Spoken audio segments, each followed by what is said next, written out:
What's going on, guys? Hey, what's going on, L? Leo, Stack Trader, Leon, Colin, Ryan. What's going on, guys? Stem, Ron. Hey. Good to see you guys. All right, let's let people join.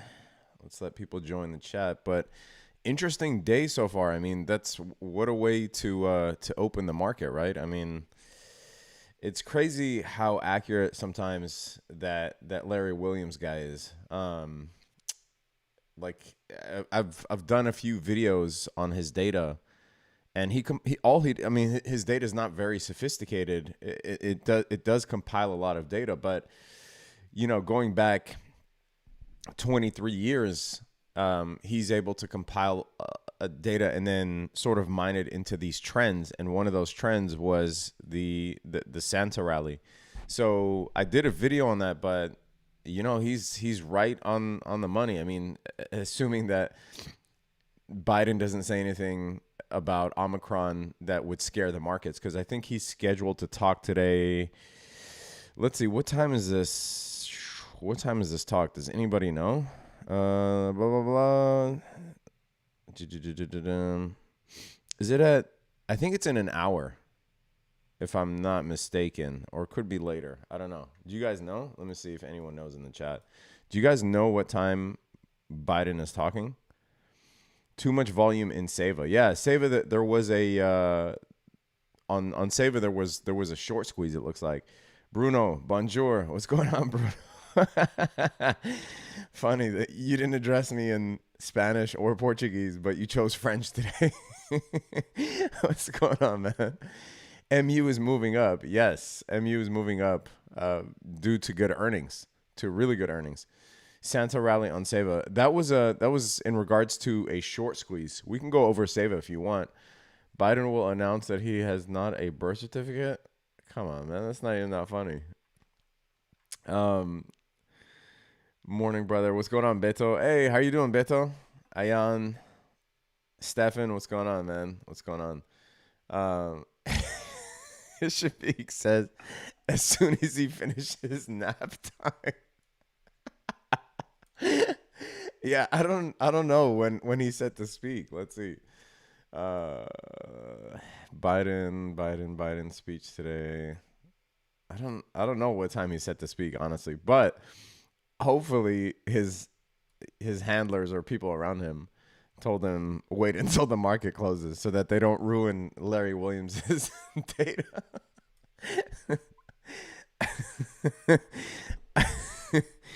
I honestly can't find when he's speaking. That's pretty concerning. Like, maybe they actually didn't post the time on purpose because it takes that long to get him ready. I don't know. Free MJ brownies for everybody, dude. If somebody of Biden's age ate a weed brownie, he would collapse. What do you mean? Top stocks for Santa rally. All right, we could talk about that. That's a good question. A first serious question of the day. Oh, Ron says 2:30. Thanks a lot, Ron. So I assume he means 2:30 Eastern, which I don't know. Like, if you're gonna speak at 2:30, might as well wait until 4 when the market closes. Right? Like, why would you speak an hour and a half before market closes? Yeah, drop a big thumbs up, everyone. Yes, thank you, Investing Sensei. I always forget to say that on these live streams, even though I do say it on the recorded streams. But yes, hit that thumbs up. If you're here and you have access to your thumbs up, hit that thumbs up because it helps others find the live stream as well. All right, so let's see. Lulu's at 1 year support, if I'm correct. Okay, we'll look at Lulu. Someone asked a question on Oracle and talking about stocks to buy for the Santa rally. So I actually sent this out in the Discord yesterday because I was saying that okay, look, if you just take a look at any of the indexes. Nike with the nice pop this morning. This was good for the iron condor that we have. So all of you that are on the chat, if you're in the iron condor, check your balance on this play because Nike right now is trading at 165. Right where you want to be for the iron condor. because we lowered the call side of the iron condor and collected even more credit for that. All right. So what I was saying with regards to, someone had asked, what are stocks that are good to buy for the Santa rally? And you don't really have to complicate this. Oh, thank you so much, Richard McGuire, donating $5 to St. Jude. So if you have a question, Richard, let me know, please. And thank you so much for your donation. But I was saying yesterday that when you see the indexes, right? So you can just isolate this to the S&P and the NASDAQ, and they're sitting at the major moving averages. So especially if it's the 100 or the 200, which are considered longer, and damn well sure if it's at the 300, which on my chart is red. And if you guys don't know how to pull these up, it's very easy, and you can get TradingView for free. Just, YouTube, the Traveling Trader technical analysis. And I go over for beginners how to pull this up. But anyway, when you see the indexes at these major moving averages, if you had done that, like if you just go back, pick any random moment in history, and all you did, like if the only investing move that you did was buy the indexes when it hit the 100 and or the 200-day moving average, and certainly the 300, then your portfolio size over time would be very significant. And you wouldn't even, it would grow exponentially without, in the background, without you really even having to worry about it. And then obviously you could trade options in order to, get that gambling impulse, in order to satisfy that gambling impulse and get it out of your system. No, options is not gambling, but there are parallels, as I said before. So yeah, if passive investing is too boring for you, and I don't disagree, it might be, then if all you stuck to was buying the indexes at the major moving averages, and right now I'm right now at 2013 data. So look at the whole time I've been talking, I've been scrolling, and if you've been following what I've been saying, then you could see where the trend is going. And then if you wanted to zoom out, you could look at a monthly chart and see, exactly how the S&P has been trending since really going all the way back to the 90s, right? Or really the 70s, because right now I'm looking at the SPY and not the S&P. So the SPY ETF popped up in the early 90s. But you get my point. If all you bought was the NASDAQ and the SPY at the major moving averages over time, you are building a quality portfolio, because those indexes are full of blue chip stocks at the time, and they get rebalanced all the time. So in the 90s and the mid 2000s, the biggest stocks were oil stocks and tobacco stocks, believe it or not. It doesn't seem like that long ago, but there has been a paradigm shift. So now the biggest stocks are obviously mega cap tech stocks. So yeah, what I was saying, really a long-winded way of saying, when you see these indexes at major moving averages, if all you did was just, that's when you dollar cost averaged into them, when you saw them at the major moving averages on the daily, really you are taking care, in my view, of building a quality portfolio over time using, sort of passive investing. And both the triple Qs and the SPY pay a dividend as well. So depending on what broker you're using, you can also reinvest those dividends as opposed to cashing them out. I never see the point of cashing out your dividends. So I just reinvest them. It's what's called drip, right? So yeah, that's what I was saying on the Discord yesterday, that the triple Qs at the 100-day moving average, the SPY is at the 100-day moving average. The XLF, which is the financial sector of the S&P, up a nice 1.65% today. We bought it yesterday. At the 200-day moving average, XLE, which also took a hit because of the Omicron fears, was at the 200-day moving average. So these are no-brainers to me. XRT is the retail sector of the S&P 500. This one's at the 300-day moving average, right? So again, if all you did was stick to these major indexes at the major moving averages, you're over time building a solid portfolio, and you don't really have to think about picking stocks, and you can then focus your energy on options trades. And speaking of options trades, one amazing thing that we introduced in the Discord or oh, there's my ugly mug. One amazing thing that we introduced in the Discord earlier, was it this week or last week? But by popular demand, and because I get questions on it all the time of how to day trade. However, it's so hard to send day trade alerts because while you're trading, if you're taking the time to send out an alert and explain what you're doing, the trade already passed you, right? Because you're either playing the breakouts or you're playing support and resistance when you're day trading. So one way that I thought to do it, and this was inspired by, I think there were a few people on Twitter that had their day trades kind of posted similar to this, but I thought it was a great idea to send out this watch list of what I'm looking at, because I basically set up my own watch list before the day starts. I wake up at 5 a.m. West Coast time, and I put together a watch list of things I want to trade, and I draw my levels, my support and resistance levels. So, if I took an extra 10 minutes and actually wrote it out in a way that's digestible like this, I thought it would be beneficial for everybody. And you certainly don't have to do this with real money. I actually encourage you not to if you don't know how to day trade. Day trading is the hardest form of trading, right? It's the hardest form of trading, but it's the form of trading that everybody wants to do. But, it's sort of like jumping out of a plane without parachute training. If you don't know what you're doing, you can get burned really quickly. But basically, I did a video also on Twitter. So go back and check my Twitter feed explaining exactly how to read this. So the green, on my list, the green are calls and the red are puts.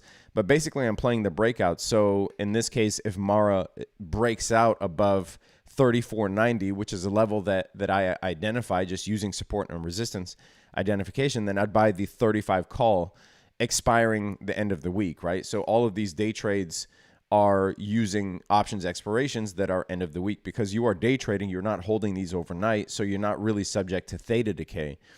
But yeah, I would buy the 35 call if we get a breakout above a level that I identified, a resistance level at 34.90, or 33 put if it drops below 34, right? So if it drops below that support, then I quickly buy the 33 put. So that's how you'd read this. But I talk about it more in that video and go over how to scan, how to find those support and resistance levels, and then my stop limit rules for myself, right? Because I'm not just entering these and bleeding if the trade goes wrong.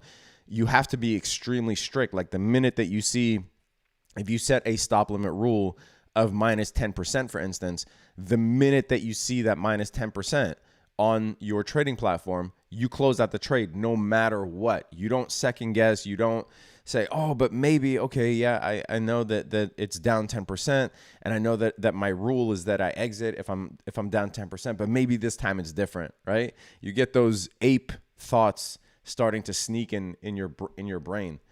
But yeah, anyway, so I thought that this would be a great way of sending out my day trades, because I can't do it in real time, or else you're not really day trading. That there's no point, right? So hopefully that helps people that are interested in the topic. But certainly if you have, more questions, let me know. All right. So we went over what stocks am I looking at? Well, really the indexes for the Santa rally. Went over day trading. Again, thank you for your donation, Richard McGuire. Thank you for your donation, Bruno Valente. Ayan, thank you so much, guys. Amazing. If you guys have questions, let me know. All right. My put on AMD is destroyed. Random. Why would you buy a put on AMD? And if you did, I mean, did you buy it yesterday, or did you, because the market has been red 5 of the last 6 days, and then today we have a nice green Santa rally. What up, Z Daddy Kane? What's up, Kunal? What's going on? Then that's when the drugs finally kick in. I don't know what you mean. Joe Biden speaks at 2:30. Yes. Ron had already answered that. All right. Top stocks for Santa rally. Has UPST bottomed out? Okay, so there's a UPST question. Someone asked a question on Tesla. Someone asked a question on TDOC. Yeah, I mean, sure. I think that, if you wanted to play the Omicron trade, based on what Biden is gonna say today, I don't know. I don't know that there's really any indication of what he's gonna say. Besides, I think what he's gonna say is actually going to be bullish for the market, right? He's probably going to say that we're rolling out testing for all Americans. Yeah, right here you'll see President Biden pledges to get 500 million free COVID-19 rapid tests to Americans. So I think what he's going to say is actually going to be probably positive. I saw another stat, which I don't know how true this is. And I mean, obviously I'm not a virologist or an epidemiologist, so I don't really understand how the variant, okay, so I guess this is saying that 73% of new cases, I didn't think that they were able to test.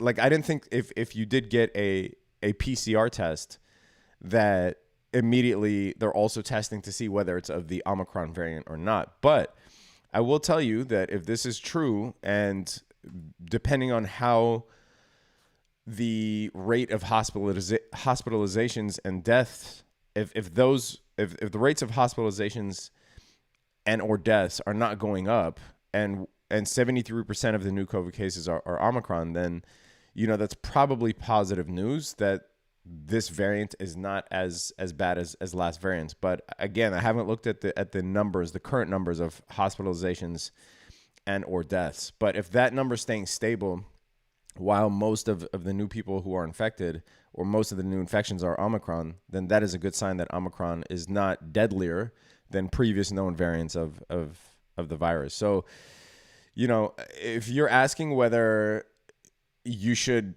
swing COVID related stocks like Teladoc or Zoom or whatever, I don't know that the president is going to say anything that is going to make these stocks pop. To the contrary, like, if I had to bet, I think what he's going to say, and what the administration or the White House, what they're going to say, is probably positive with regards to containing the virus, testing for the virus, the fact that current vaccines actually work well against this variant. So I don't know that will bode well for stay-at-home stocks like Teladoc or Zoom. Again, I don't know why our Aunt Kathy still has Teladoc and Zoom. I've been saying that since, when these stocks started breaking down. I'm like, it just doesn't make sense to me that Zoom is the second biggest holding in ARK and Teladoc is the sixth. I may have those reversed, but they are the second and sixth biggest holdings in her portfolio. I don't see how that continues to be the case. And she even doubled down on it earlier this week. She said that they're in deep value territory. I honestly don't understand what's going on there. Like, I get the case for Tesla. I get the case for maybe a couple of other things, but Teladoc, Zoom, some of the other crap that they hold. So, someone on the Discord always posts a watch list of the ARK stocks, and every single one of them is in deep bear market territory, except for Tesla and maybe a couple of others. But yeah, I don't understand the logic behind that. And in terms of this deep value thing, for those of you that have been around the market for a long time, that AT&T has been in deep value for forever, right? And that stock just keeps tanking. We've had a couple of green days the last couple of days, but AT&T is a stock that, the stock market, or some people in the stock market, loud voices in the stock market, always considered deep value, but the stock kept tanking. Ford, until recently, which thank God, because we picked up Ford during 2020 and 2021, but Ford was the same way. Ford was considered deep value in the mid 2000s. But that stock kept tanking too, dropped all the way, I think, to below $1 maybe in 2008. So just because something is in deep value doesn't mean that the market is going to agree with you. Colin says, love these new options updates. Amazing, man. I like that. I'm I'm getting really good feedback on them. And I think we figured out a way for me to, I just realized that literally I look like I belong in the haunted mansion at Disney. Like I look invisible, but my shirt is not even green. It's yellow. Let me see if I can spot the background. Yeah, it's yellow. It's a Wu-Tang logo, but for some reason against the black background, it looks green. I mean, it's green. Hence, it's invisible because I have a green screen behind me. Hilarious. But yes, no, Colin, I'm glad that we're able to figure out a way to send out day trades without having to do that in real time. I think that just the process of finding those trades and how to read that, I think it helps people who are still learning, right? How do I find moving averages software only? I did a whole video on this. So just YouTube, the traveling trader technical analysis. And there's a whole video on how to pull up moving averages. But you would use a software called TradingView, which has a free account. Jibba Jabba said, sign up for TradingView. Okay. Thinkorswim quit. What? In the middle of the stream? All right. I don't even bother trying to day trade. Seems suicidal to me. Hey, it's not for everybody, man. Some people are evolutionarily built a certain way, right? And that's fine as long as you recognize what you're good at.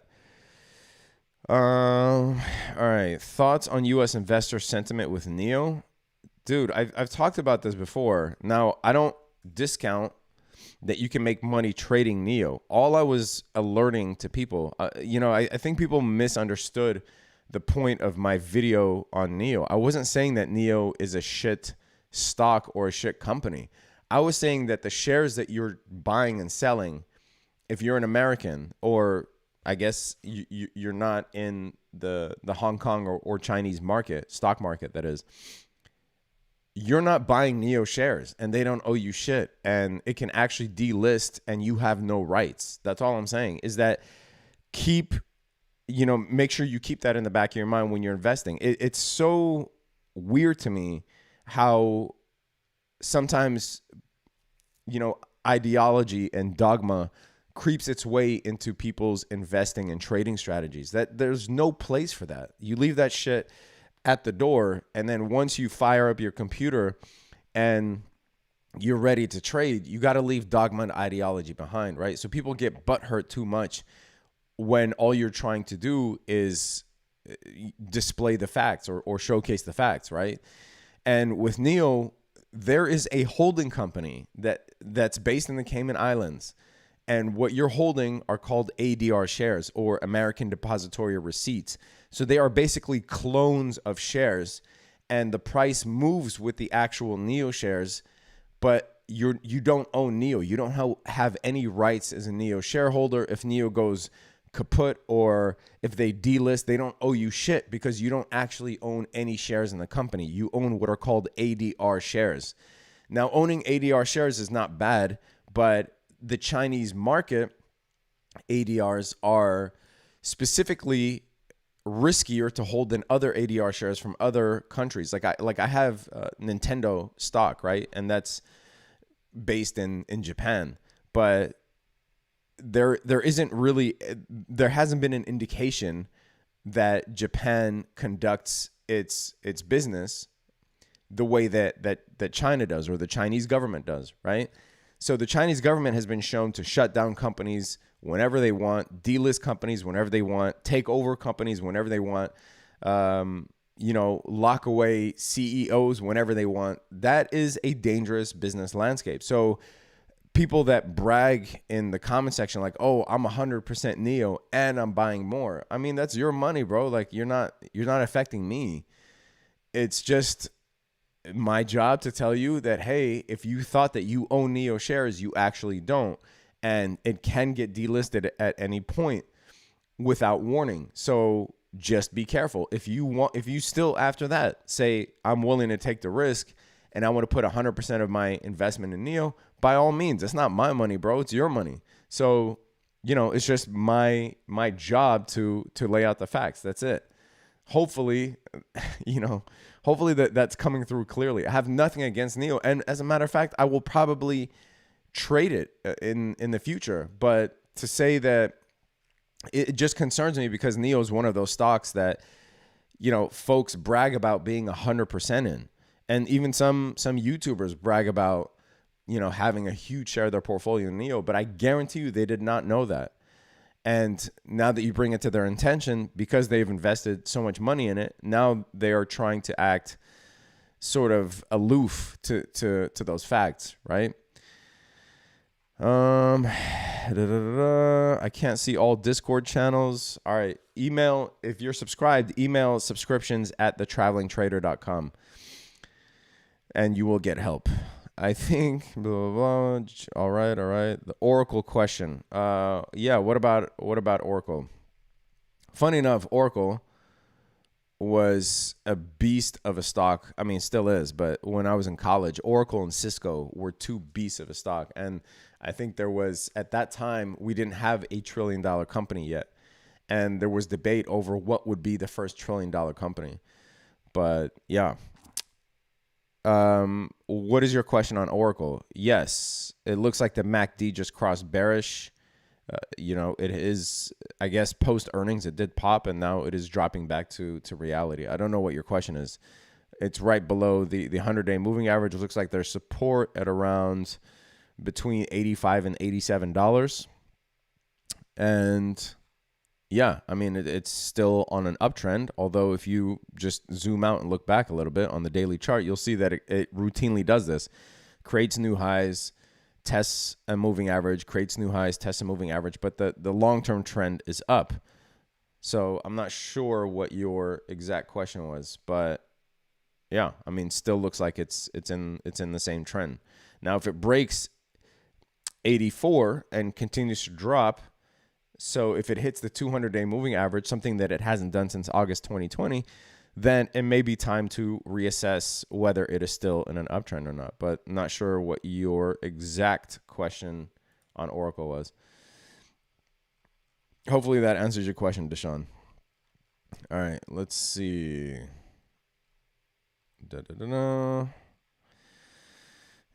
Any news on Chinese stocks being delisted? Ron asks. Yeah, I just talked about it. But I don't think there is further news on Chinese stocks being delisted. So if that's what you're asking. All right. Why do people obsess over Cathie Wood? Well, because she had an insane 2020. I mean, a lot of people did, but she definitely had an insane 2020. And yeah, it's those stock. I don't know. Like, she doesn't strike me as someone who has bad temperament. So the fact that she's digging her heels so much, yeah, it's surprising to me. DM is such a good buy here. Any thoughts on Oracle? Talked about Oracle. Muhammad Malik, thank you so much for donating $5. Need advice. I have a plan to buy residential property in the next 9 to 12 months. Should I invest the down payment in the market for good deals, short term, or keep cash? Okay. I'm going to tell you this, bro. The fact that you're asking it that way already lets me know, just based on people that I've dealt with over 20 years of trading, that you probably shouldn't be doing that. Obviously, talk to a financial advisor and see what's good for you. But should I invest the down payment in the market for good deals? So you want to buy a property, you already have money for a down payment, and basically you want to gamble it on good deals in the market. I think you know what my answer is going to be. You know, especially if you're asking that. Like, if you were an adept short-term trader, you wouldn't have to ask this question, because you would already be so confident in your skills that you would know what your risk tolerance is, if that makes sense, right?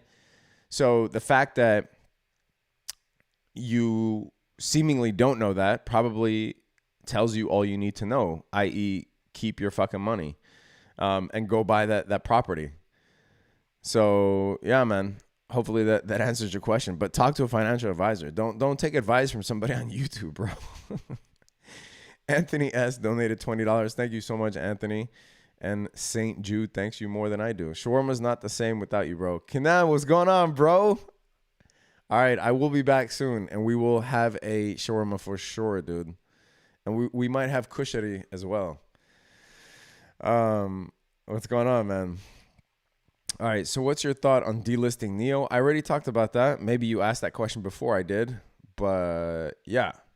When Neo gets delisted on the Hong Kong exchange, just like XPeng, you will have a 99% certainty that you'll just get your shares swapped too. All right, man. Like, sure, if you're that confident, I don't know. It sounds like you pulled that 99% out of your ass, but yeah. The deep value is disruptive. No, that's the point, and that's why it may go up significantly. How's that working for you so far? Right? Most of the stocks are losing 60, 70% of their value. I showed this before, but yes. What do you mean by may go up significantly? And does that mean that you will get your returns back? So I will show this once again, but a lot of Cathie Wood stocks are down.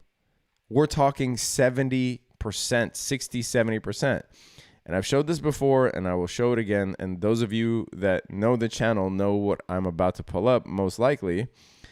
But I need to just find the file. All right, I found it. So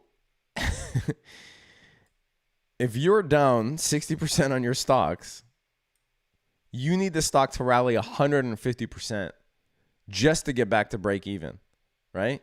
So even if Cathie Wood stocks that are down 60 or 70%, 70% is even more bleak. 70%, you need the stock to rally 233% just to get back to break even, right? So if that's the case, then yeah, good luck is all I'll say. Yes, the stocks can rally, but they still need to make an ungodly move just to get back to break even. So, you know, digging your heels in this situation is not great. You know, what are the chances that all of this, because a lot of her stocks are down. Actually, you know what? Let me find it. Just so that you can see a visual representation. Cathie Wood stocks bear. All right, I think I found it. All right, so this was an article on CNBC. All right, so and this is going through all of the stocks in ARK. Okay, and it says all of the stocks Cathie Wood's ARK Innovation are in a bear market except two. And yeah, just take a look at all of these, right? 83% down, 83% down, 82% down, 75%. So literally a ton of them are down 60% or more. So are you saying that all of them are going to rally 200%? That's just insane, right? Stocks don't generally make comebacks like that. Like, yes, some of them will. So maybe you have faith in Coin or Twilio or, you know, maybe Twitter or DocuSign, right? I actually think DocuSign is one of the good ones, especially at this price point. We could talk about that in a second. But all of these are gonna rally 200% just to get back to break even? No, that's not gonna happen, man. That's not the way the market works. So yes, some of them are in deep value. Some of them might come back, but good luck on all of them coming back, fam. Like that's not the way the market works. A lot of those are dead in the water. Colin, thank you so much for your donation, man. Happy holidays. Duty calls. Keep up the great content. I appreciate you, man. Have a good day. Have a happy holidays. If I don't talk to you, Happy New Year to you and your family. I have never been interested in NEO. I don't know why you'd want to buy it when you have Tesla here in the States. Well, because when I initially bought NEO, if you go back to my NEO videos, I bought NEO. I first bought it when it was $3. That's why, right? So I think a lot of folks who wanted to ride a Tesla-like rally and were able to buy NEO in the single digits, and it eventually went up to $60 or $65. NASDAQ crashing, SPY falling. How about S&P 500? Spider-Man, no, second biggest box office in history. Dude, Spider-Man was the best Marvel movie I've ever seen. If you guys haven't seen that and you are comic book fans or Marvel fans, do yourself a favor. Friday, the market's closed. Go watch it on Friday. That movie was unbelievable. Unbelievable. All right. So HMBM source. Trust me, bro. Oh, you're the one that said 99%. Yeah. Good man, you raising funds for St. Jude. Yeah, man. I don't need you guys to send me super chats. I always feel bad because it's like, that money can go elsewhere. Do you think it's a good time to focus on dividend plays? It depends. It depends on what plays you're talking about. Let me look at what the market's doing, because a lot of people are saying the market is tanking. And I guarantee you that. All right. So NASDAQ is what? Down 0.01%. It's basically flat for the day. So it lost its gains for the day. You know what? This is great for the day trades, because I actually had this in the watch list. I had the NASDAQ and the SPY, right? So I said 382 puts if it falls below 382.85 on the triple Qs, or the 455 puts on the SPY if it falls below 456.50. Let me see where the SPY is right now. Yeah, we're not quite below 456.50 yet, but it looks like it would be time. Actually, the SPY is still up 0.44%. The NASDAQ is taking a hit just because the market doesn't like the high rate environment that we're going to be in, but the SPY is still up. However, if you were in the triple Q trade, let me see, what was the level again? 382 put below 382.85. Oh yeah, you would have made bank on that. See, and I'm sitting here live streaming with y'all, but hopefully those of you who saw the watch list this morning were able to buy that put, because that 382 put is probably doing major numbers right now. Let me look up what that 382 put is, how much it's up, because I guarantee you that 382 put on the QQQ, if you guys were lucky enough to get the watch list this morning, I guarantee you that put is astronomical right now. And because the fact that it actually expires end of week makes it a cheap put, right? Because it expires on Thursday, Friday the market's closed. So yeah, let's see what that 380 put looks like. All right. Let me go to trade. And obviously I didn't get in it because I'm sitting here live streaming with y'all. So, all right, let me look at that QQQ. All right. So the 382 put. So yeah, I mean, that's now deep in the money, right? So good job to those that were able to take that trade.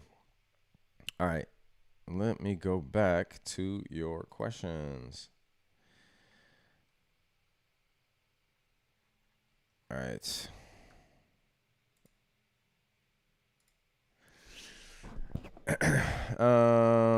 Oh, let me see what the Dow Jones is doing, since you guys are saying that the market is crashing.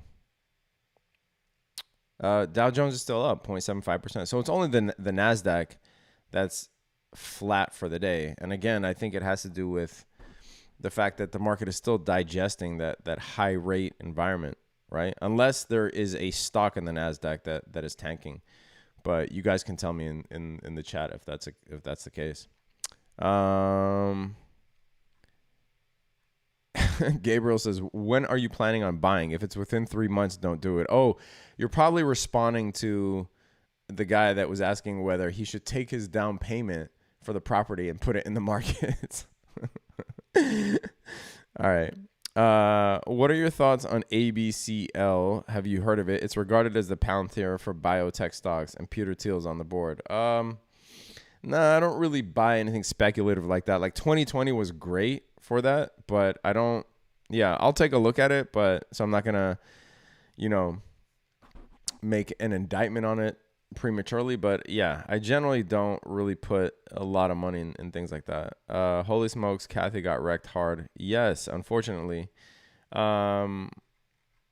Sorry, second time. Should we normally wait for reversal of the stock till it makes back to major moving average? Specifically, I mean, these questions are too Okay, so it really depends on what you're trading and why you're buying it, right? If you're day trading or swing trading, then it really doesn't matter what it is, what the stock is, whether it's Neo or Skills or DraftKings or whatever, because you actually would have your levels in place, and you would know when to play the breakouts, or buying at support or selling at resistance or shorting at resistance. But if you're talking about an investment, don't start with whether these stocks are how they look on a chart. If you're talking about an investment, start with what is the company, why do you want to buy it, what are the fundamentals of the company, and why do you think it's overvalued, and then look at the chart. Christy Tripp, what's going on, Christy? What's your thought process when picking strikes for iron condors? Is it based on a certain percentage away? Yeah, it really depends on a few things. So if you're talking about earnings, one thing I like to look at is on Market Chameleon. Obviously, this is a paid service, but you can get this information for free if you do your own research. It just might take a long time to compile. So for me, I'd rather just pay for this and have it laid out nicely like this. But you have what's called an expected move. And the expected move is really based on the at-the-money straddle price for the straddle, meaning, a straddle option strategy for that stock, because the options market is known to sort of be an indicator of the volatility or the expected volatility for that stock. So if you look at the at-the-money straddle price, you can calculate what the expected move for a given expiration is for that stock. So that's how they determine what is the expected move.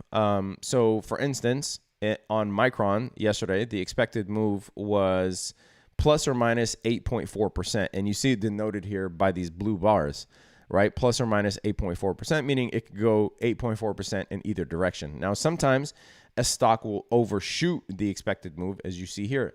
That is unavoidable. However, if I look at a stock's history through earnings and I see that it has a habit of staying within the expected move, then I'm more likely to pick my iron condor strikes based on that, right?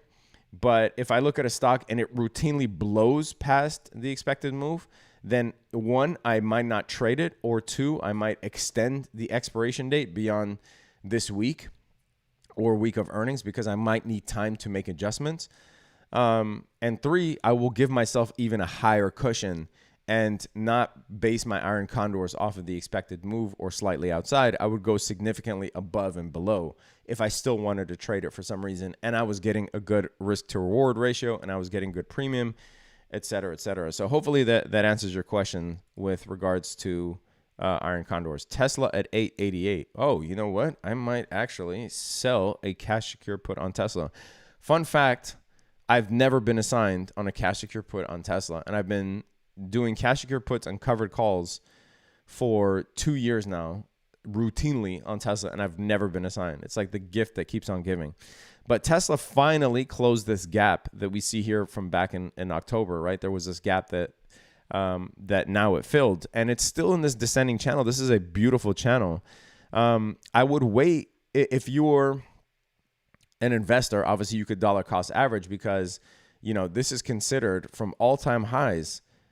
Tesla is now actually considered by technical terms, considered in a bear market. So another one of Kathy's stock. That is so bad. But, it's still a $900 stock. But the reason I say bear market is because any 20% drop in the stock market from highs is considered in a bear market. So right now you're getting almost a 30% discount on Tesla. So for investors, this is a good point to dollar cost average for the long term. If you're a trader, you can either buy it here, right? Buy Tesla here and set a stop limit below the 100-day moving average at like 850, 855, somewhere around there, right? Or you can obviously buy call options. You could buy a call spread. You could buy a cheap call spread. You could sell a cash secured put. You could sell a put spread. There are many ways you could play this. And this is actually one that I'm going to play right after I get off the stream because Tesla usually pays really good premiums. And again, it's an expensive stock. The options, if you're buying them in a single manner, can be expensive. But if you're setting up spreads, then, you can actually enter positions on Tesla rather cheaply. So, yeah, definitely one that I'm looking forward to playing for sure. After I get off the stream. Spider-Man is nuts. Yeah, it was amazing, dude. It was amazing. What's your thoughts on SoFi chart? Anthony S. Unfortunately, I have too much Neo at average 42. Have to hold. No, you don't have to do anything, bro. You can rotate into better stocks, especially at a time like this. Like Tesla's down 30%, right? I personally would much rather hold Tesla than Neo. You don't have to hold Neo. Plus, it's getting towards the end of the year. I don't know if you're in the US or not, but tax loss harvesting is something that's advantageous to your tax returns, because if you made any gains from the stock market, you can offset it with the losses that you book. If you're down on Neo and you don't book those losses, or at least some of those losses, you cannot claim those losses on your tax return because they're unrealized. So diamond handing, when it's advantageous to you tax-wise to not do that, it's something to think about. And I'm not a fan of diamond handing anyway. There are times on your high conviction stocks, yeah, you do want to hold. Like if I bought Tesla here at 8 something, I'm not going to sell it if it gets down to 700, right? I'll just buy more. But if I'm down 70% on Jumia or DraftKings, or something else, I probably am not going to hold that forever. I would rather rotate into something more quality, right? Spider-Man is nuts. Yes, it is. SoFi. SoFi, I've talked about this before, and we sold the cash secured put on this, but very easy stock to sell a cash secured put on, and actually now has a very identifiable trend, routinely finding support here in the 13, 14 level, jumping back up to the 20s, finding support, jumping back up to the 20s. So yeah, I like SoFi's chart. And I do think it's a low risk, high reward setup, because you could set a stop limit if you did buy at around 1350 and just sit on it and see what happens. But yeah, I like SoFi's chart. It's actually a great chart here. Great stock to sell cash secured puts on, especially if you're still starting out, because it's a cheap stock. So selling a cash secured put on Tesla is insane. That's a $900 stock. Selling a cash secured put on a $14 stock is a lot more palatable and easier for folks to do. And, especially if you're starting out and you're looking for a stock that you want to get your feet wet with, SoFi is at a great price point to do that, in my opinion, assuming that you want to own SoFi. What you think about Amazon now? I don't know. Depends on what you mean. Ask a more specific question and I'll give you a more specific answer. What's your thoughts on SoFi chart? Just went over that. Goodbye Tesla. Yeah, goodbye Tesla. It's sitting at the 100-day moving average, just $900. Come on, man. Anthony asks, Biden getting ready to flap his gums, stock will drop. You might be surprised. It depends on what they say. Again, if what the White House says is, sort of upbeat about Omicron, that the vaccines work against the variant, we're not seeing a rise in hospitalizations and death. We're doing mass testing. We're giving out 500 million rapid tests. We're not going to shut down. We're not going to lock down. That could be seen as bullish for the market. So I would pay attention to, especially if you're a day trader, I would pay attention to the markets at that level. All right, down 50% on DraftKings, 20% on Neo, thinking of rotating out and moving to the indexes since they're at major moving averages. Would we consider this a good strategy? Yeah, Shafi, I definitely would. I mean, especially if you don't want to think, like, holding these heavy bags is also something that weighs on you, right? But you know that if you invest them in the averages, over time you'll be good. So it might be even, not only a boost to your portfolio, but having a morale boost is also very important to your trading psychology, right?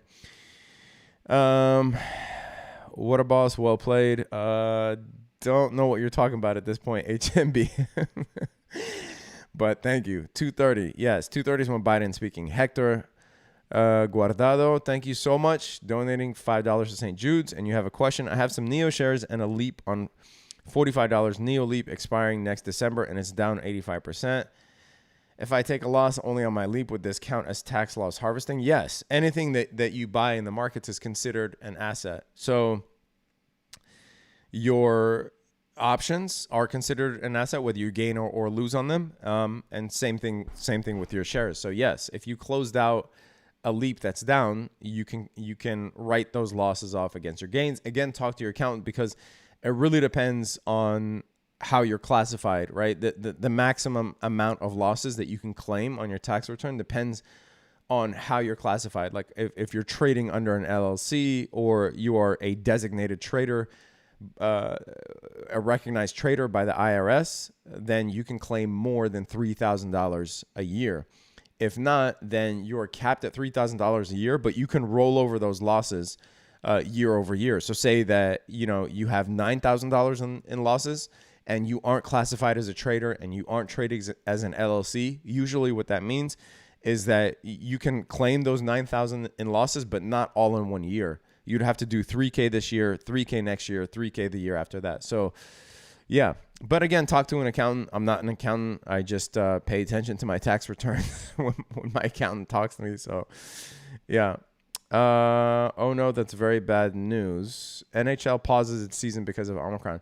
Yeah, so the reason is because I think the players were entering COVID protocols too often in the NHL, right? Unlike the NBA. So the NBA is doing, I think, mass testing, and I think most of the players in the NBA are vaccinated. Don't quote me on that.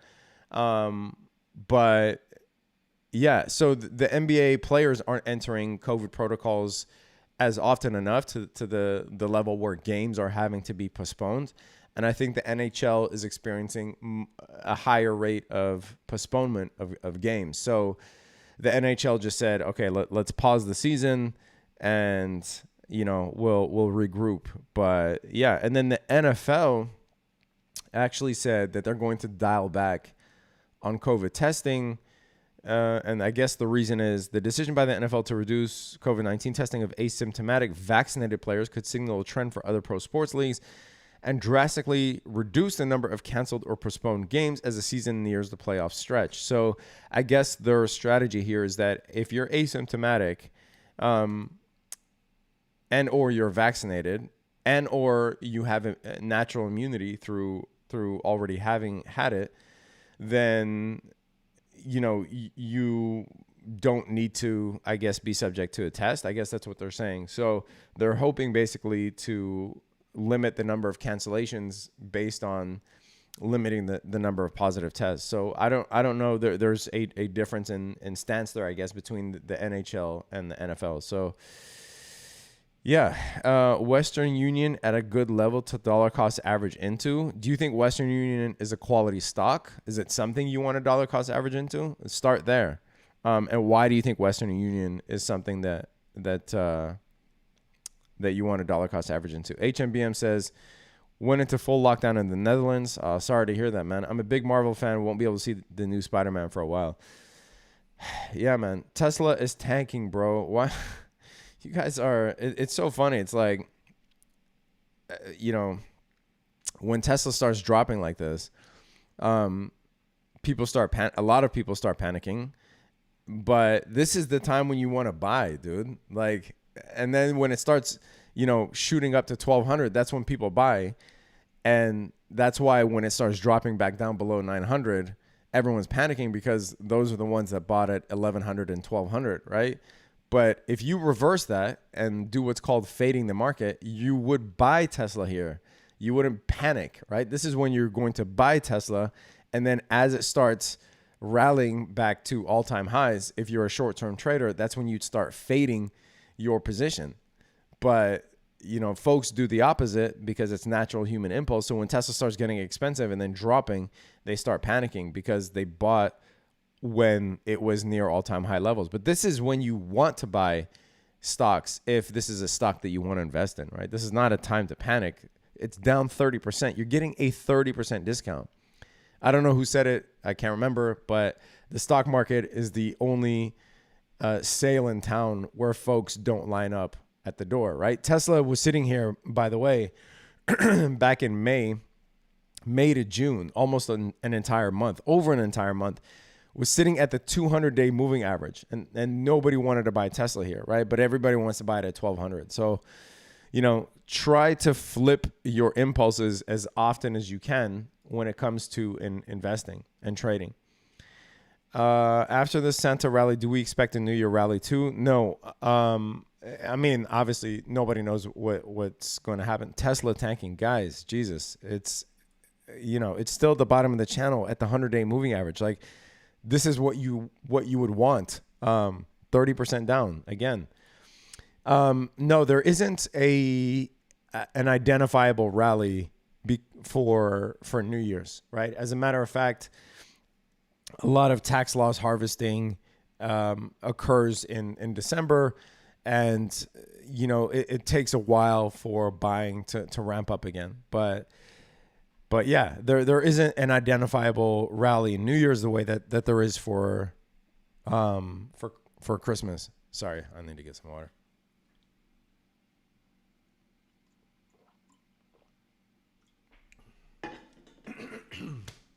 Excuse me. Are those EMA clouds? Yes, these are EMA clouds. I really like how they're presented, and they can be very useful for confirming or denying a trend that you're seeing, right?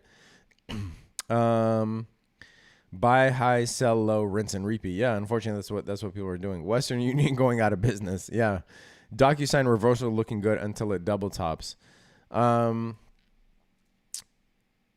So yes, but I like DocuSign here as an investment at these price levels, and it clearly is finding support here for over 3 weeks. But sure, yeah, there could be a double top and it could go back to like the 135 range. But I read an article on it actually. Let me see if I can pull it up. If you look into it further on your own, then you can make your own conclusion. But DocuSign, okay, so DocuSign represents two value blue chip bargains. I don't know if I'd call it blue chip, to be honest, but that create a very safe 4% yield and have delivered over 50% annual income growth over the last 3 years, which is a pretty stellar achievement because not a lot of stocks, would. Well, I guess maybe that's why the author, he or she, is calling this a deep value blue chip, because of the fact that it creates a safe 4% yield and has delivered over 50% annual income growth over the last 3 years. But yes, so again, look into DocuSign further, i.e. look at its fundamentals, look at its ratios, look at its growth, and see whether you agree with the thesis that it's a good investment. But even if you look at its growth rate, I mean, it's amazing, especially compared to the sector that it's in. It's still a lot of stocks right now, their valuation doesn't look too hot. I mean, even if you looked up Microsoft, I guarantee you the valuation would be a pretty bad grade. Yeah, D-, right? So you have to really find other ways of valuing whether this is a good investment or not. But yeah, if you look at its earnings, if you look at its growth, currently it doesn't pay a dividend. And you look at its profitability is really good. So, if folks were willing to buy this above 300, then yes, I'll definitely take it for 50% off. But again, I wouldn't size this in my portfolio in the same way that I would size a real blue chip, right? So keep that in mind. Position sizing is everything. But you could see the MACD turning bullish here. Definitely oversold on the RSI. But I don't mind dollar cost averaging into DocuSign here at 50% off. But yes, I agree with the potential double top, whoever said that, in the short term. All right. My cost average on Tesla's 400. I'm not panicking. This is time to DCA. Yes, I agree. Mick donated £5 to St. Jude's. Thank you so much, Mick. If you have a question, let me know. Let me go back up and look and see if you have a question.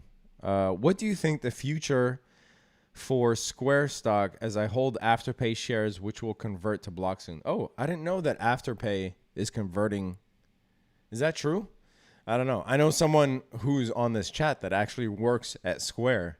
I won't say his or her name, but you are on the chat, so feel free to chime in if you want to. But I didn't know that I didn't know that Afterpay shares were converted to Square. But yeah, I just think that what's hurting it right now is its exposure to Bitcoin. But if you held Square up until this point, I think that you right now, if you held up until this point, there's no reason to sell it, because this is major support going all the way back to September 2020, as you could see here, right? So you could set a stop limit below this.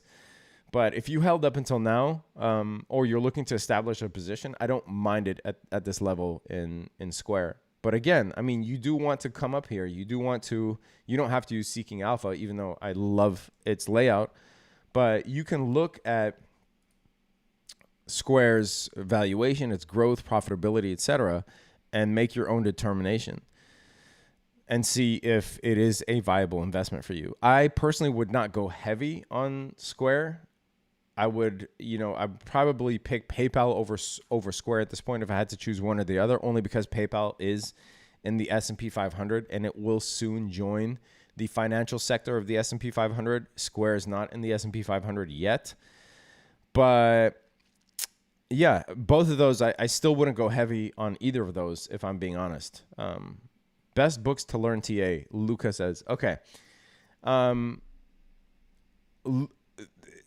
Learning TA, you're not going to learn from a book, to be honest. So the best thing to do is get a free TradingView account and start with the video that I talked about, the free video that I have up, Introduction to Technical Analysis, or I think it's called Technical Analysis for Beginners or something like that. Just search the Traveling Trader Technical Analysis and you'll see it. And start charting every day. There is nothing better than practical application, right? It's like trying to learn how to hit a golf ball or shoot a jump shot by reading a book. Yeah, it can certainly help you, but without going out and actually doing it over and over and over again, you're not going to learn shit and you're not going to retain anything, right? So just like any sport, this requires practical application. It requires you to pull up a chart and, chart these things every single day in order for it to become muscle memory. But a book that I love, that I always talk about, if you are going to just keep a book in the house that you want to open and read while you're on the toilet or something or in the hot tub, let me pull it up. It's Technical Analysis of the Financial Markets by, it's this book right here, my man. Oh my God. Yeah, this book right here. So it's Technical Analysis of the Financial Markets by John J. Murphy.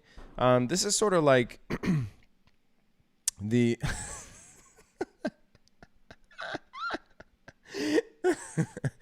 some butthurt guy wrote a book called Technical Analysis is Mostly Bullshit. Yeah, all right. I don't know how you would enter and exit your trades then, but Technical Analysis of the Financial Markets by John J. Murphy is considered like the Bible for technical analysis. So, look that up, keep it at home, but don't think that you're going to learn technical analysis by reading a book. Like, yes, it's good to reference certain patterns and maybe you are a book learner. But again, technical analysis is more akin to a practical application like a sport where you actually need to go out and do the shit, right? Marmos, what up, Z? Hey, what's going on, bro? How you been? Marmos says hodl. What are you referring to? Likes up. Yes, hit that like button on the stream if you are part of the stream. What about a Tesla call spread? How you go about picking the strikes? I would much rather do a credit put spread, to be honest. But yeah. Can you alert us when you rebalance your portfolio? Obviously, everyone's portfolio is different, but would like to see your methodology. Yes. And also, you can actually go, if you are part of the Discord, you can, and if you're not, I don't know why you're not, but you can go to the portfolio section and you can actually see my portfolio and everything that's in it. So you could see right now, I mean, this is my current, as of, when did I send this out? The 10th of December. This is my portfolio as the 10th things could have shifted a little bit because of the price changes, but I was nearing overweight. I was actually overweight on Apple. So I have a personal rule where I don't keep more than 10% in anything. And Apple got over 10% at one point. Tesla got over 10% at one point. So I usually trim and then throw it back into an index or another stock that I'm now underweight on, right? Whether it's AMD or Chipotle or McDonald's or whatever. But this is most of my, this is what my portfolio distribution it looks like now. Now, I'll be honest and say that in general, like in my personal life, I wouldn't hold this many stocks. Now, distribution is more important than the number of stocks you hold, right? You can hold 1 million stocks, but if most of your portfolio is concentrated in 1, 2, 3, 4, 5, 6, 7, 8 stocks, that's fine, right? The ticker symbols really don't matter. It's just, or I guess the number of ticker symbols don't matter. It's just how are you distributed? So I have, almost 10% in Apple, the triple Qs, which is the NASDAQ, the SPY, which is the S&P. These are boomer stocks, but I guarantee you that it's a lot funner to hold boomer stocks over a period of time than to go overweight into something shitty. Now it's down 70% and you're holding a bleeding bag over time, right? I would much rather hold a boomer stock than go that route. Microsoft, Nvidia, Tesla, Amazon, and then rounding off the next half would be AMD, XLK, Chipotle, Facebook, blah, blah. You get it. If you're part of the Discord, you already have access to this. But yes, if I do any major rebalancings, for sure you will know. ATVI is moving, yes, which is good because I have a cash secured put on that. I actually sold it a little premature and had to roll it out or else I would have been assigned already. But I do have a cash secured put on ATVI, and I was saying that the video game companies going into the holidays, especially as cheap as they were, I'm bullish on them. Is this live or pre-recorded? No. You were live, fam. This is live. And I guess me answering that question confirms it, right? I can confirm or deny. Shafiq says, yes, I know exactly what you're talking about, man. Charge point at 18. Cool. Thank you for that. I bought yesterday 158. Not sure what you're talking about. Thoughts on Snap. Depends on what thoughts you are looking for. So ask a more specific question. I'll give you a more specific answer. Do you read GAN? No, I don't use GAN that often in my charts, if that's what you're asking. CRM sitting at the 300 MA. Looks like a head and shoulders playing out. Debating between selling at 240. See, these are the types of questions I love. These specific questions. Thank you, Prachi. Sorry if I butchered your name, but Prachi Pathak. Thank you so much. Selling a 240, 235 call spread or selling a put if the stock drops further. Wouldn't mind holding 100 shares. I appreciate you. What a great question. This is a breath of fresh air. All right, let's take a look at CRM. So yes, I actually saw this yesterday, and I also pointed out the head and shoulders. Yes, you were right. So if you look at this, and we've been going over an hour, and I really want to get that Tesla trade in, and some of those day trades because I clearly missed out.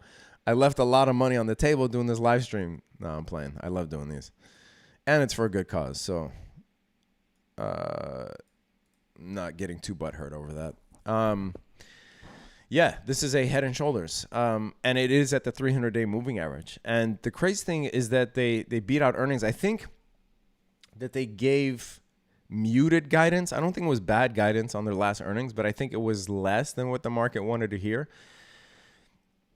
Good job on the head and shoulders.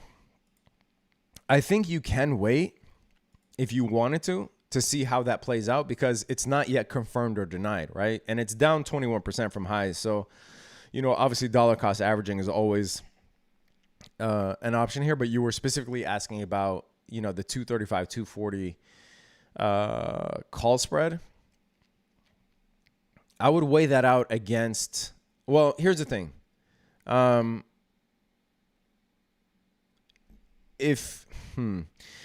So in this case, yeah, what would I do here? That's an interesting question. So it really depends on the option premiums and my Thinkorswim Just crash. Oh, actually, no. Let me see.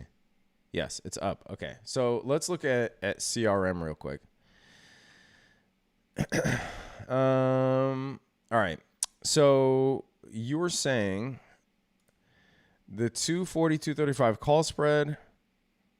Oh, you want to sell a 240-235 call spread? No, I think you mean put spread. Because if you sold a 240-235 call spread, that's a bearish play, right? So you would be betting that CRM would actually be below 235. So I think you meant 240-235 put spread, right? Because then you are betting that CRM stays above 240-235. But if you sold this, let me go out to, I don't know, because if you sold it expiring this week, you wouldn't get much premium. So if you went out to January and you sold the 240, so vertical, if you sold the 240, 230, all right, so we're doing this in real time. So the 240, 235 put spread, you'd only be getting $1.20. So the premiums aren't really great on CRM, even going out to January, which is 31 days in advance, right? You're only getting $1.20 out of the $5. So I would probably take that one off the table, if I'm being honest, because that's not enough premium for me. And it's likely because the IV is not high. And, you know, when you don't get high IV, your options premiums usually suck. But if you sold the two, let's say that if you went out to March and you sold the 230 put, you can actually get $850 for it if you sold the 230 put. And if you got a sign, then your cost basis on CRM would actually be 221.60, around there, 222. If you sold the 230 put, if you wanted to go even higher risk, you could sell the 240 put for almost $1,200, and that's just going out to March. So I would much rather go for that now, looking at what the premium of the 240, 235 put spread would give. So I'd much rather sell a cash secured put on this.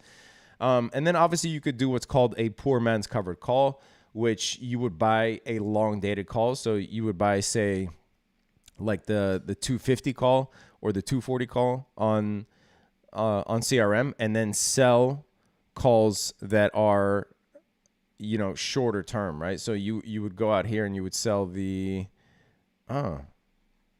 this is weird. Oh, here we go.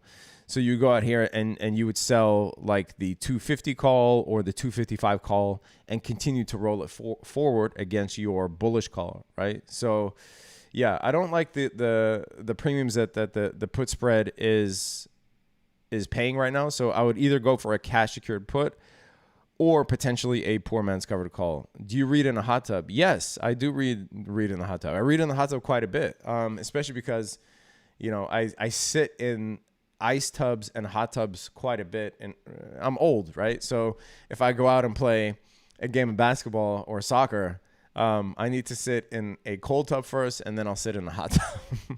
And yes, I read in both. But what TA book does Samir buy?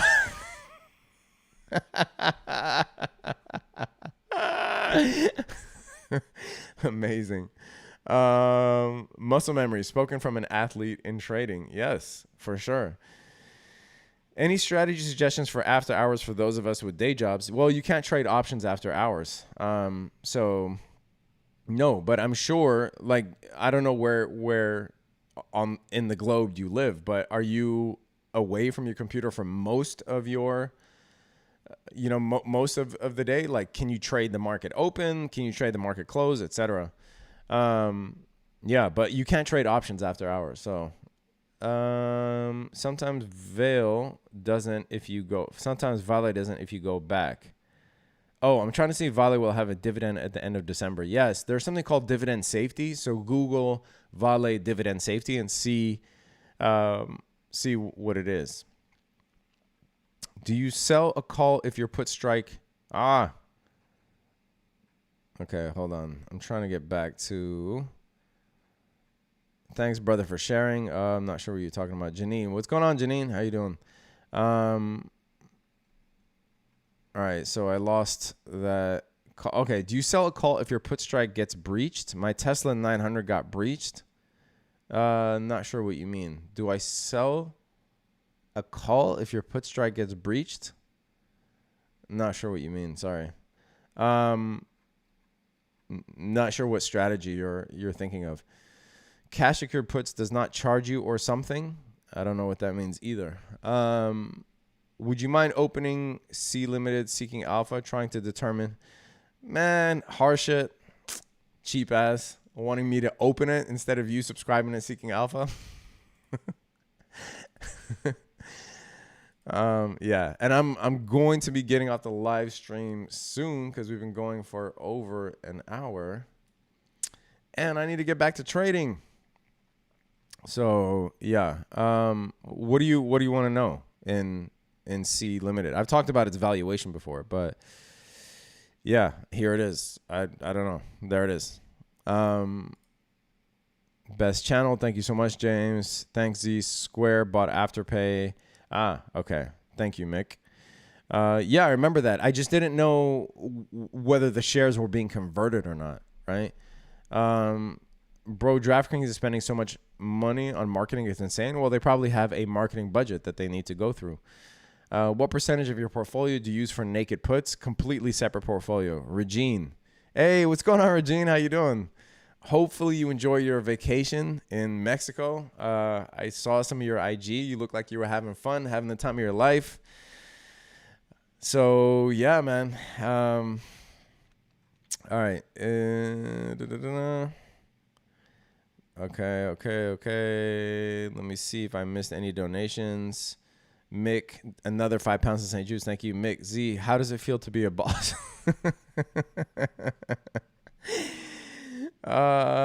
Dude, the only time I feel like a boss is when I'm listening to the Rick Ross song, Biggest Boss. That's it. Other than that, nah, dude, I'm not a boss by any means, but appreciate you. How about that Christmas rally, buddy? Not sure what you mean by that question.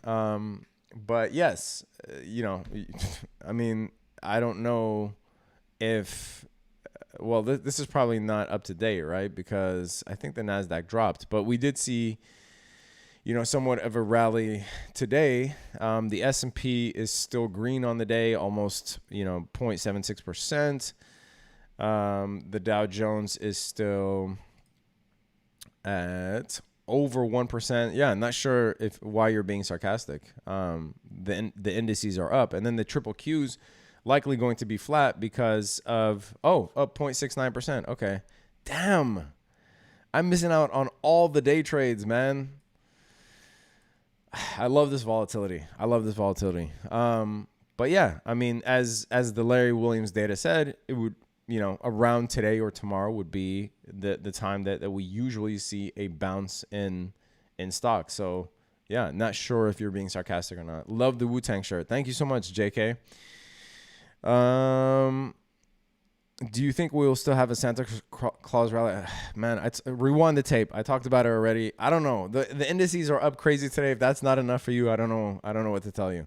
I think you guys are expecting that the market goes up another 80% in a week. That's not going to happen. I said that if we do see a Santa rally, it will be incremental. Will likely, it looks like what's forming here on the NASDAQ, for instance, is a double bottom that will likely take us back to all-time highs or near all-time highs, but we're not going to see something crazy. Not sure why you would expect that. Can you stand up in unison with reading this comment to confirm this is live? Oh, that is such a great joke. It's an inside joke referring to Reggie Miller's commentating on NBA games. Yes, Sayulita was amazing and pure perfection. Gracias. Yeah, man. Yeah, I was definitely missing it there when I was watching your IG stories. But glad you had fun. Hi, Z. Make a video on your thoughts about inflation, deflation for this coming year. Yeah, I will likely talk. I mean, I talk about that all the time. All right. I think, where do you play soccer? I'm in LA and would love to play. So quite a few places, but there's a great field in Playa Vista. And then before COVID, obviously, I was part of a league, and we would play in on different fields. But there's Airport Field in Santa Monica is great. Santa Monica High School also has great games at night during the week. So yeah, there's a bunch of turf and grass fields around the west side of LA.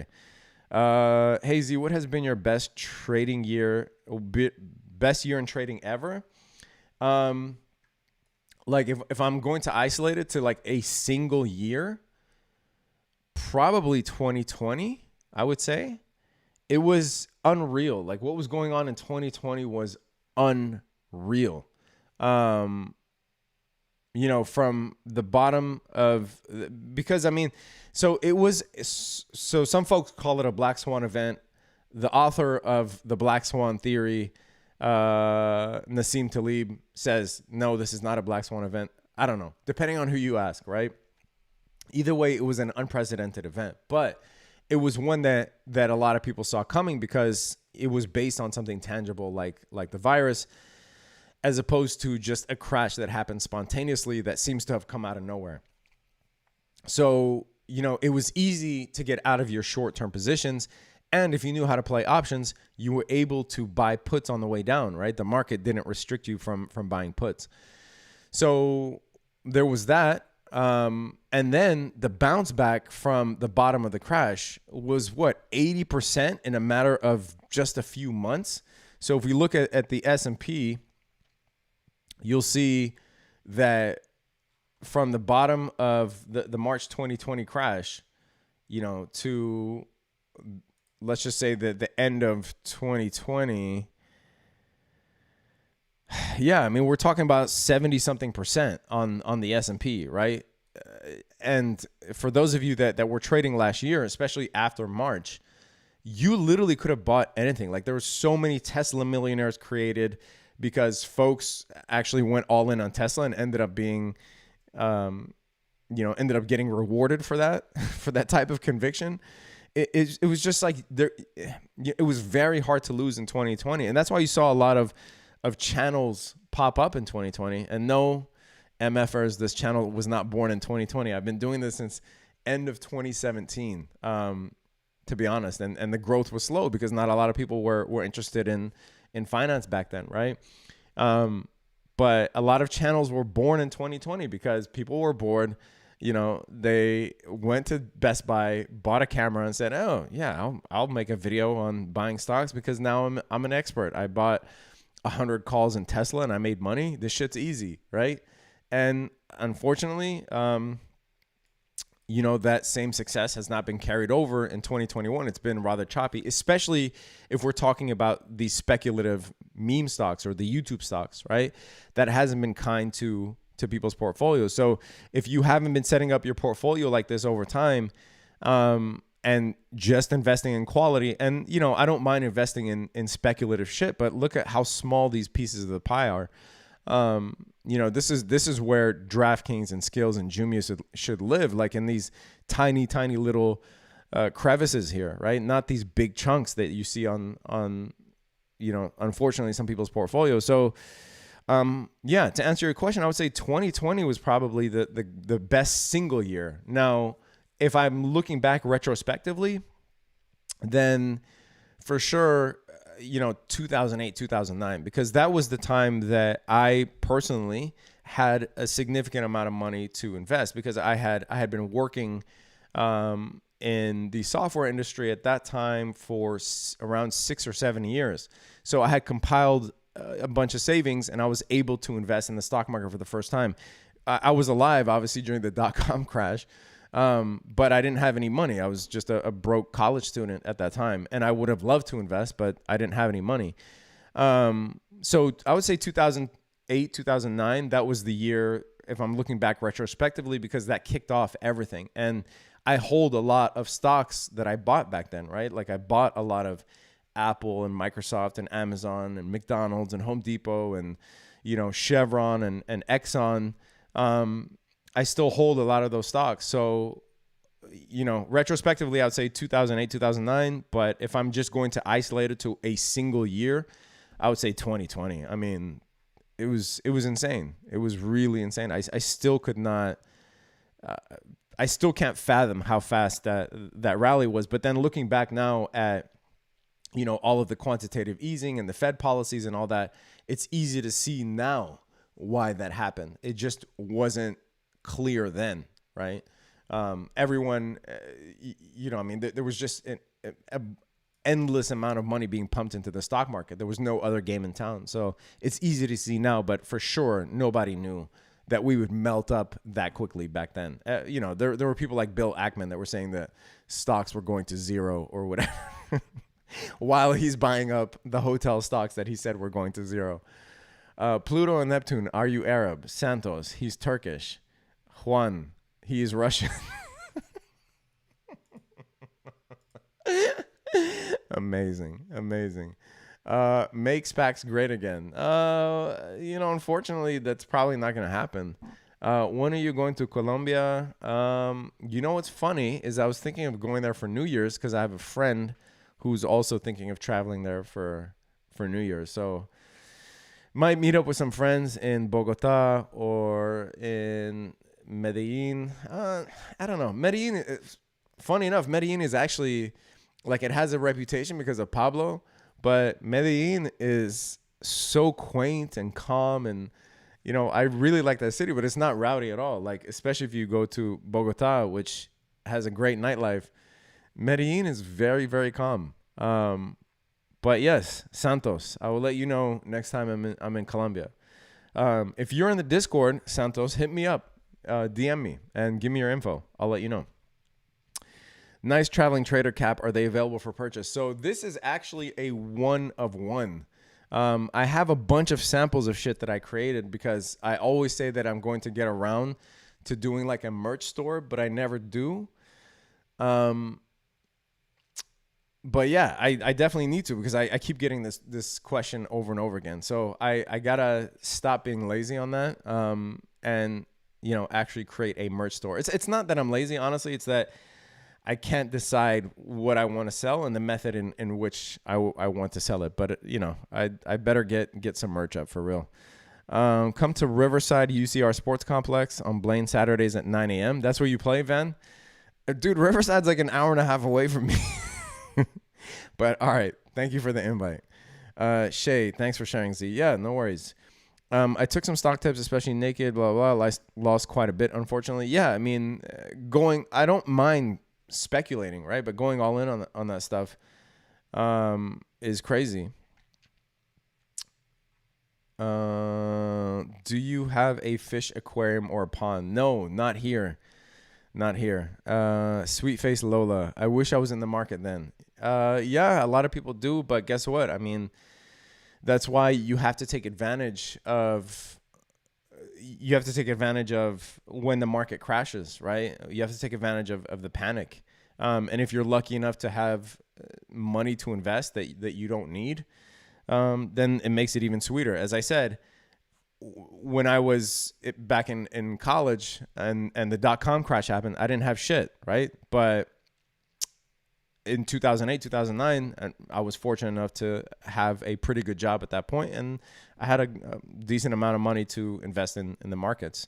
And I didn't really have much responsibility back then, right? So Colombia is so chill, great opportunities to invest in real estate, small business. Yes, Colombia is amazing. I love the people, the food's amazing. Alia said, you said kushari. Have you been to Egypt before? Yes, I've been to Egypt before. And I even ate at the famous Abu Tariq kushari joint, which they also have one in Dubai now, by the way. And I tried it there, and it's exactly the same. But yeah, for those of you that have never had kushari, it's amazing comfort food. Probably the most carb-heavy food you can ever eat on planet Earth. All right, dude, you're a really nice guy. Thank you so much. Glad that I come off that way because I always think that I come off as an asshole, but thank you. All right, guys, I think I'm going to end the stream there. Again, hit that thumbs up if you haven't on your way out. And I will see a lot of you on the Discord. And for those of you that aren't, I will see you next time. But thank you guys so much for watching. It means a lot to me.